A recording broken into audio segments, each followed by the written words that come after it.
जय हिंद दोस्तों, इस नए वीडियो में आप सभी का स्वागत है। तो आज की इस वीडियो में हम लोग देखने वाले हैं प्रीवियस ईयर पेपर किस सब्जेक्ट का, ऑप्टिकल फाइबर कम्युनिकेशन का। जो 5th सेमेस्टर के स्टूडेंट्स हैं जिनका सब्जेक्ट है ऑप्टिकल फाइबर कम्युनिकेशन, इसके इंपॉर्टेंट क्वेश्चन हम लोग देखने वाले हैं। प्रीवियस ईयर पेपर जो आपका, उसके बारे में हम लोग देखने वाले हैं, उसका डिस्कस करने वाले हैं कि BTUP के द्वारा किस तरह के पेपर सेट किए जाते हैं डिप्लोमा स्टूडेंट्स के लिए। ठीक है, तो वीडियो बहुत ही इंपॉर्टेंट होने वाला है। वीडियो को लास्ट तक देखिएगा, अपने दोस्तों के पास इसको ज़रूर शेयर कीजिएगा, क्योंकि वीडियो बनाने का सिर्फ एक ही मकसद होता है, आप सभी लोगों की हेल्प करना। ठीक है, तो आप कोशिश कीजिएगा इसको अपने ग्रुप्स में ज़रूर शेयर कीजिएगा, ताकि दूसरे स्टूडेंट्स को भी इससे मदद मिल सके। आपको देखने को मिलेगा 50 नंबर का पेपर होगा और आपको 2.5 घंटे का समय मिलेगा। ठीक है, अब हम लोग चलते हैं अपने क्वेश्चन की तरफ। सबसे पहला जो पार्ट हो रहेगा उसमें आपको 3 क्वेश्चन देखने को मिलेगा, और सारे के सारे क्वेश्चन जो रहेंगे 5-5 नंबर के रहेंगे। ठीक है, आप यहाँ पे देखिए, पहले सेक्शन में आपको 3 क्वेश्चन दिखाई देंगे, जिसमें से सिर्फ आपको 2 ही करने हैं। तो पहला क्वेश्चन आपसे क्या पूछा गया था, describe the different component use in propagation of light through optical fibre communication. जो आपका ऑप्टिकल फाइबर कम्युनिकेशन है, उसमें कैसे लाइट के थ्रू प्रोपेगेट होता है, जो सिग्नल होता है, इसके बारे में आपको लिखना है। इसमें डिफरेंट जो कंपोनेंट्स लगे होते हैं, इनके बारे में आपको लिखना है। ठीक है, अगला क्वेश्चन आपसे पूछा गया था SOA के बारे में। ठीक है, जो ऑप्टिकल फाइबर कम्युनिकेशन सिस्टम होता है, SOA का यूज होता है, सेमीकंडक्टर ऑप्टिकल एम्पलीफायर जिसको बोलते हैं। तो SOA का वर्किंग आपको एक्सप्लेन करना है, इसके बारे में आपको लिखना है कि किस तरह से वर्क करता है। अगला क्वेश्चन पूछा गया था, describe the application of LED with इस कॉन्स्ट्रक्शनल डिटेल। तो LED का फिगर बना के इसके एप्लीकेशन के बारे में आपको लिखना है कि कहाँ कहाँ इसका यूज होता है। सारी चीज़ें आपको LED के बारे में इसमें लिख देना है। तो आप देख सकते हैं क्वेश्चन का जो लेवल था वो बहुत ही इजी था। ठीक है, जो 2021 में पेपर हुआ था उसका जो लेवल था बहुत ही इजी था। यहाँ पे देखें, दूसरा जो सेक्शन है, इसमें से भी आपको 3 क्वेश्चन देखने को मिलेगा, और 3 क्वेश्चन में से सिर्फ आपको कितने करने हैं, 2 ही क्वेश्चन करने हैं 5-5 नंबर के। तो यहाँ पे पहला क्वेश्चन जो पूछा गया था, development and progress of signal propagation from a copper wire to optical fibre cable. क्या होता था कि पहले जो कम्युनिकेशन होता था, ऑप्टिकल जो आपका फाइबर होता था, ठीक है, जो आपका कॉपर वायर होता था, उससे होता था। और आज के समय में, आधुनिक समय में, ज़्यादातर ऑप्टिकल फाइबर कम्युनिकेशन यूज हो रहा है, ऑप्टिकल फाइबर केबल का यूज हो रहा है। तो कैसे जो ऑप्टिकल फाइबर का यूज हो रहा है, कैसे पहले कॉपर वायर का यूज होता था, इसके बाद अब आपका क्या हो रहा है, ऑप्टिकल फाइबर का यूज हो रहा है। तो इसके बीच में कैसे डेवलप हुआ है ये सारी चीज़ें, मतलब क्या है, सीधा सीधा आप इसमें डिफरेंस लिख सकते हैं कि कॉपर वायर कम्युनिकेशन और ऑप्टिकल फाइबर कम्युनिकेशन में। ठीक है, और शॉर्ट नोट में लिखने के लिए इसमें कहा है।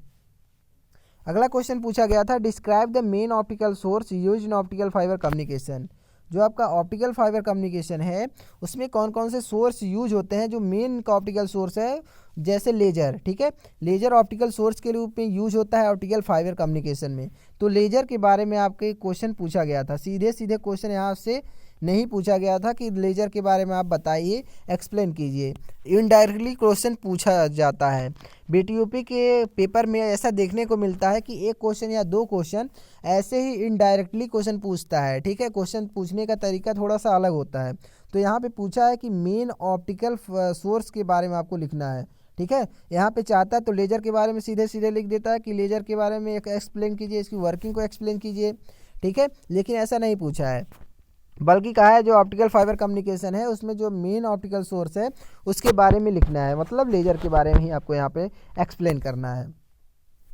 अगला क्वेश्चन आपसे पूछा गया था, name the different connectors and splicers use in optical fibre cable, work and describe them briefly. तो यहाँ पे देख सकते हैं कि डिफरेंट टाइप के आपके कनेक्टर्स और स्प्लाइसेस पूछे गए थे। ठीक है, इनका नाम लिखना है और इसका काम कैसे काम करता है ऑप्टिकल फाइबर कम्युनिकेशन में, इसके बारे में आपको लिखना था। ठीक है, डिफरेंट टाइप के आपके कनेक्टर्स होते हैं जो कि ऑप्टिकल फाइबर कम्युनिकेशन में यूज होते हैं, स्लाइसर्स होते हैं।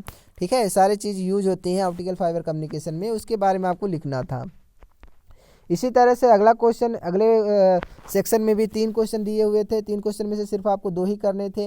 तो यहाँ पे भी आपको पहला क्वेश्चन पूछा गया था, differentiate between pin diode and general purpose diode.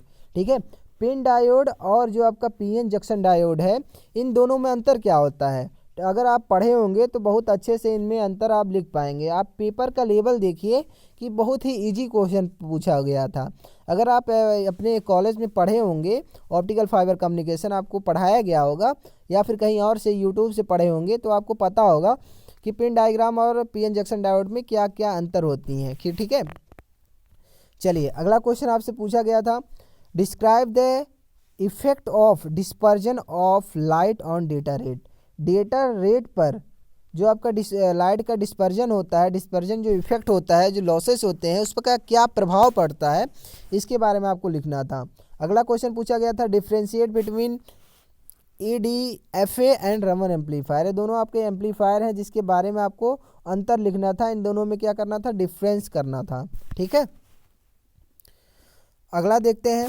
अगला जो सेक्शन है इसमें भी आपको 3 क्वेश्चन देखने को मिलेगा। इन 3 क्वेश्चन में से सिर्फ आपको 2 ही करने थे, 5-5 नंबर के 2 क्वेश्चन करने थे। ठीक है, पहला क्वेश्चन इसमें पूछा गया था, explain the working of optical amplifier. Optical amplifier का काम कैसे होता है, कैसे वर्क करता है ऑप्टिकल एम्पलीफायर।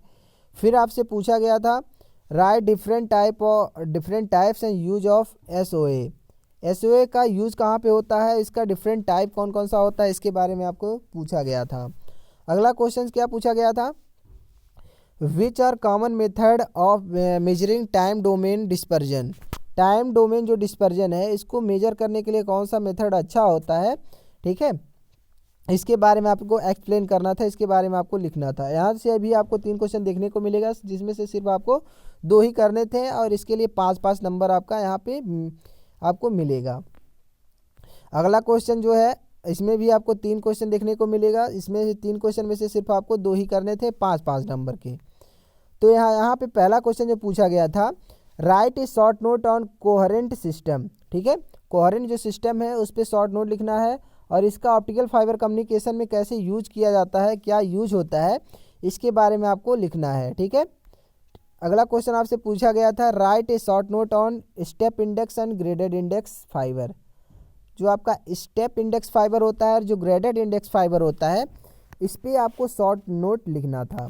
ठीक है, अगला क्वेश्चन क्या पूछा गया था, describe the working of basic optical fibre communication with block diagram. तो ऑप्टिकल जो फाइबर कम्युनिकेशन है, उसका ब्लॉक डायग्राम बना के सारे ब्लॉक को एक्सप्लेन करना था, कैसे वर्क करता है सारी चीज़ें।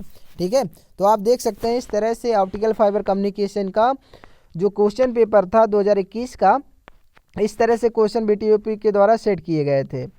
तो आप उम्मीद करते हैं कि आपको ये सारी चीज़ें आपको समझ में आए होंगी कि किस तरह से BTUP के द्वारा पेपर सेट किए जाते हैं। पेपर का लेवल जो रहता है थोड़ा सा मॉडरेट रहता है, इजी से मॉडरेट रहता है थोड़ा सा। ठीक है, बहुत हार्ड पेपर नहीं सेट किया जाता है। तो मेरा मानना है कि अगर आपको अच्छा से अच्छा नंबर लाना है तो अभी से क्वेश्चन बैंक जो किसी भी प्रकाशन का, किसी भी राइटर का क्वेश्चन बैंक लेके आप उसके सारे क्वेश्चन को अच्छे से पढ़ लीजिए, या फिर कहें उसको रट लीजिए, और एग्जाम में सेम टू सेम लिख दीजिएगा, बहुत अच्छा खासा नंबर मिलेगा। अगर आप नोट्स बनाए हुए हैं तो अपने नोट्स को बहुत अच्छे से प्रिपेयर कीजिए, और क्वेश्चन बैंक से आप क्वेश्चन देखिए कि किस तरह के क्वेश्चन पूछे गए हैं प्रीवियस ईयर में, सेम टू सेम BTUP के द्वारा उसी तरह के क्वेश्चन इस साल भी पूछे जाएंगे। ठीक है, क्योंकि मेरा एक्सपीरियंस रहा है, मैं अपने क्लास का भी टॉपर रहा हूँ, इसलिए मैं आपको बता सकता हूँ कि आपको कॉपी कैसे भरना है, कैसे लिखना है। अगर आपको क्वेश्चन बहुत अच्छे से आ रहा है तो आप कोशिश कीजिएगा कि क्वेश्चन में फिगर बना के अच्छे से एक्सप्लेन कीजिएगा। जब आप फिगर बना के कॉपी में लिखेंगे तो आपका जो कॉपी चेकर होगा, जो एग्जामिनर होगा चेक करने वाला, वो आपको अच्छा खासा नंबर देगा, क्योंकि वो समझेगा कि फिगर बना के जो स्टूडेंट्स अच्छे से लिखा हुआ है, इसका मतलब इसको कुछ ना कुछ आ रहा है। तो मैंने भी ऐसे ही किया था कि सारे क्वेश्चन में फिगर बना के उसके बाद मैंने सारा चीज़ एक्सप्लेन किया था लाइन टू लाइन। ठीक है, तो अच्छा एक्सपीरियंस रहा है मेरा, इसलिए मैं आपको बता सकता हूँ कि किस तरह से आप कॉपी भर सकते हैं, किस तरह से आपको लिखना होता है। ये सारे क्वेश्चन आपके एग्ज़ाम के लिए, बोर्ड एग्ज़ाम के लिए इम्पोर्टेंट होने वाले हैं। क्वेश्चन बैंक से आप ज़रूर क्वेश्चन को देखिएगा, ताकि आपको हेल्प मिल सके कि प्रीवियस ईयर से जो क्वेश्चन पूछे गए हैं BTUP के द्वारा किस तरह के पूछे गए हैं। ठीक है। अगर और अच्छे से पढ़ना चाहते हैं तो ऑप्टिकल फाइबर कम्युनिकेशन का प्लेलिस्ट हमारे चैनल पर बना हुआ है, वहाँ पे जाके आप देख सकते हैं, ठीक है, चेकआउट कर सकते हैं। और वहाँ पे बहुत ही आसान भाषा में आपको सारी चीज़ें समझ में आ जाएंगी, लिखने की ज़रूरत नहीं पड़ेगी आपको, एक बार वीडियो देखेंगे तो सारी चीज़ें आपको समझ में आ जाएंगी। ठीक है, उम्मीद करते हैं आपको सारी चीज़ें सारी बातें समझ में आए होंगी। इस वीडियो को अपने दोस्तों के पास ज़रूर शेयर कीजिएगा ताकि उनका भी हेल्प किया जा सके। वीडियो बनाने का सिर्फ एक ही मकसद होता है कि आप सभी लोगों की हेल्प करना, मदद करना। ठीक है, तो उम्मीद करते हैं आप अपने एग्ज़ाम में बहुत अच्छा करेंगे, बहुत अच्छे से पास हो जाएंगे। तो मिलते हैं नेक्स्ट वीडियो में, तब तक खुश रहिए, मस्त रहिए, अपने एग्ज़ाम की तैयारी जम के कीजिए। जय हिंद।